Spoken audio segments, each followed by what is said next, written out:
Fadarana ho an'ny ankizy.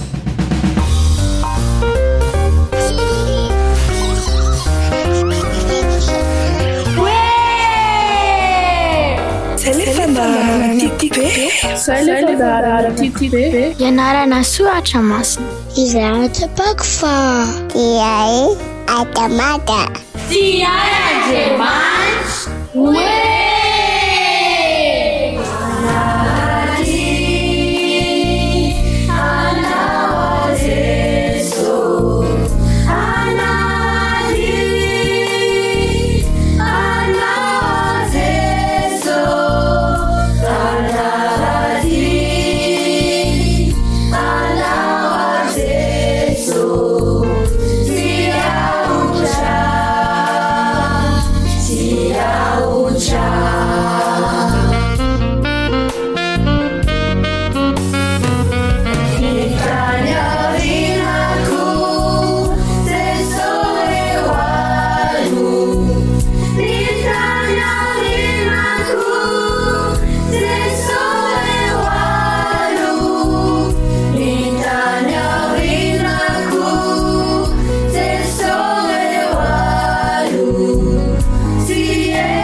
Manao daholo ny ankizy kely rehetra any amin'ny tokantrano tsirairay avy any. Salama daholo ve nareo? Zato somary mifariparina kely ny feoko fa tsy maninona nefa fa mazava tsara ihany. Tonga eo amin'ny fampianarana toko fahatelo tsika, mitondra ny lohateny hoe Ilay Dadako Mahagaga. Jerentsika ary hovakintsika izay voasoratra ao amin'ny Zefania toko fahatelo andininy fafito ambin'ny folo. Izay mivaky toy izao amin'ny anaran'i Jesosy: Jehovah no ao aminao, mahery izy ka mamonjy.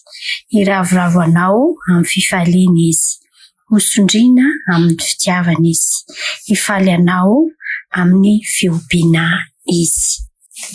Toy ny mahazatra dia tantara kely manomboantsika ny fampianarana. Isaky ny hariva amin'ny andro fahavaratra, rehefa mody avy any am-piasana ny dada anankiray, dia laza mitsangatsangana miaraka amin'ity zanany any anaty ala. Faly riany ity zanany ity mitantara, dia notsikarany zavatra tantarainy. Isan-kariva izay sy dada dia miaraka mandeha mitsangatsangana any anaty ala. Inona ary ny tadiavinay any anaty ala raha fantatrao? Mitady vorona izahay, dia mitady voninkazo, dia mitady lolo, dia mitady trondro mamirapiratra toy ny volafotsy, miriry any anaty rano. Dia misy écureuil koa mitsambikimbikina eo alohanay eo. Tianay loatra ny mandehandeha eo anivon'ny zavaboary. Misy voninkazo manitofina manitra maro dia maro ary amin'ny lokony karazany maro samihafa izay mahafinaritra ny maso ny mijery azy ireo.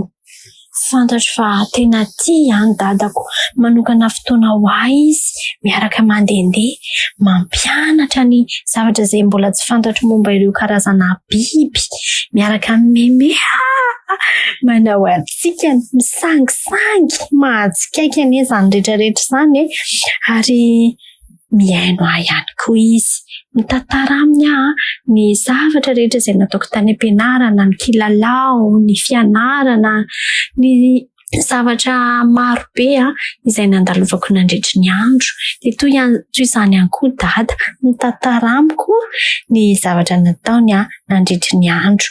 Mananatranatra tena tiako ny mitsangatsangana miaraka amin'ny dadako mandehandeha any anaty ala. Maro ireo namako ny tantarako an'izany satria fifaliana ho any miaraka amin'ny dada dia mahafinaritra ny mizara ohatran'ny hoe mandeha ho azy izany ny fitantarako amin'izy ireo ny fitsangatsanganana nataonay sy dada. Dia misy namako milatsaka ny ranomasina fa maninona ary zareo no malahelo satria zareo tsy mba manana dada mitovy amin'ny dadako mitondra ny zareo mitsangatsangana any anaty ala na koa dada miaino an'izy ireo na koa dada manokana fotoana ho azy ireo. Ary ny an'ny sasany aza moa dia lasa n'olon-kafa ny dadany. Mampalahelo, tena mampalahelo be mihitsy fa zaho hitantarako zavatra ry zareo.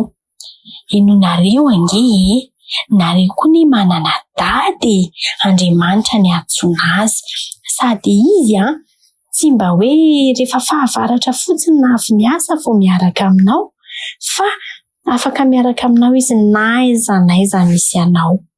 Vao mivavaka fotsiny ianao hoe Andriamanitra tonga izy dia efa miaino ary tsy vitany miaino fa tena mamaly ny vavaka rehetra izay ataoko. Indraindray aza vavaka mbola ny atsaiko dia efa valiny. Be fitiavana anie izay dada izay ary tsy dadako rery fa dadanao koa. Nareo koa ve mba te hiantso an'ilay dada any an-danitra? Any an-danitra izy no mipetraka.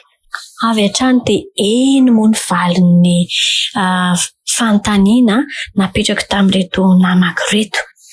Ianao any an-tokantrano koa rankizy dia afaka miantso an'Andriamanitra izay dadanao ihany koa.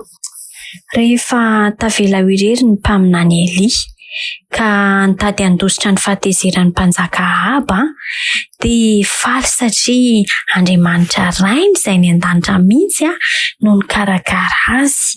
Efa nisy fotoana ve nisy vorona nanatitra sakafo anareo rankizy? Ohatrany tsy azontsika tsaina mihitsy hoe mahavoky ny sakafo tomin'ny vorona fa ny mpaminany Ilay dia nanateran'ny goaika mofo sy hena isa-maraina sy isan-kariva ary nisy rano ihany koa nosotrony tamina sakelidrano anankiray nomanin'Andriamanitra Ray ho azy. Dia rehefa maina indray io sakelidrano io ka tsy nisy orana dia ondray Andriamanitra taminy, Ilay tsangana ianao dia makany Zarefata fa efa misy vehivavy mpitondra tena izay nitendreko hamelona anao. Andray aloha ianao no mipetraka. Mahafinaritra ilay raintsika any an-danitra io Ianao koa ve mba te hanana fanandramana miaraka amin'ilay Andriamanitra be fitiavana? Tsy mba manao ratsy izany Andriamanitra izany ary tsy manota. Andriamanitra maharitra mandrakizay, tsisy fiandohana ary tsisy fiafarana. Andriamanitra tsy miova izy, tsy hiova mandrakizay ihany koa. Ilay Andriamanitra tamin'ny andron'ny Baiboly no Andriamanitra ankehitriny ary izy ihany koa no Andriamanitra mandra-patapitra izao tontolo izao. Araka ny voalaza amin'ny Malaki 3:5. Andriamanitra dia any amin'ny toerana rehetra n'aiza n'aiza. Amin'ny fotoana iray dia afaka ho hita amin'ny toerana 2, 3, 4, 100, 200, 1000. Any amin'ny toerana rehetra tsisy olona afaka miafina an'izany Andriamanitra izany. Araka ny voalazan'i Jeremia 3:5-20. Ary misy teny fikasana maro be ihany koa nomeny io Andriamanitra Ray io. Raha tsy teny afa-tsy anankiray ohatra, afaka mijery ny Romanina 5:20 ve isika? Amin'ny anaran'i Jesosy ary fantatsika fa ny zavatra rehetra dia miara-miasa hahasoa izay tsy an'Andriamanitra. Ray mandesay dia nisy zavatra nampalahelo nitranga teo amin'ny fiainako. Tena alahelo be mihitsy amin'ny maha-olombelona dia tena nalahelo. Fa zaho niantso an'Andriamanitra, niantso azy hoe ampionony dia ampafantaro ny zavatra tokony ataoko. Tena nampy izy dia ilay zavatra nampalahelo nitranga teo amin'ny fiainako zavatra tsara ho azy satria nisy varavarana misokatra vaovao hafa nosokafany manahy izay le hoe miara-miasa ny zavatra rehetra soa. Be famondram-po sy mamela heloka ihany koa Andriamanitra ary io famelan-keloka io ny zavatra tsy mba iandrasan'Andriamanitra mihitsy, tsy mitaretrehitra mihitsy izy fa miandry antsika fotsiny izy mba angata-pamelana dia efa vonona avy hatrany ny famelan-keloka. Andriamanitra ny namorona antsika, Andriamanitra ny namorona an'izao tontolo izao, Andriamanitra ny namorona ny biby, ny zava-maniry, ny zavatra rehetra tsy misy kisendrasendra fa nisy Andriamanitra mpamorona. Sao anao fampiarana kely tsika. Efa nisy fotoana ve niainanareo ankizy nahatsapanareo hoe be fitiavan'Andriamanitra? Raha eny ny valiny dia zarao amin'ny namanao any am-pianarana, zarao any amin'ny namanao any an-tsekoly toy ny nataon'ilay ankizy lahy kely hoe be fitiavan'Andriamanitra satria narary dia nivavaka dia sitrana. Be fitiavan'Andriamanitra satria nona tsy nanana vola intsony tantana sy mamanay dia nefany mbola ny sakafo no man'Andriamanitra ho anay ihany. Mino fa maro be ny fanehoam-pitiavana avy any amin'Andriamanitra ny ainanareo ankizy. Afaka mizara an'izay ve ny ankizy? Entiko ambavaka izay fanandramina ho ataonareo izay ankizy.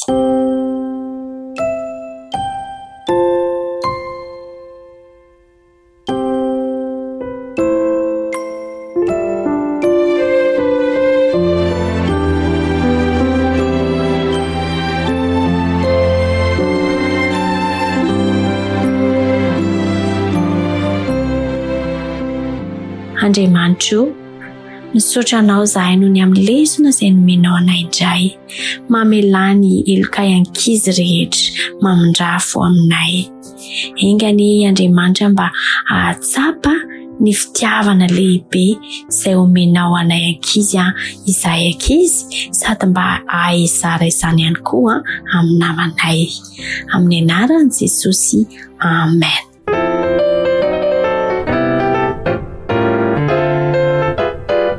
Na hainao teo? Fadarana ho an'ny ankizy. Tiay Andriamanitra.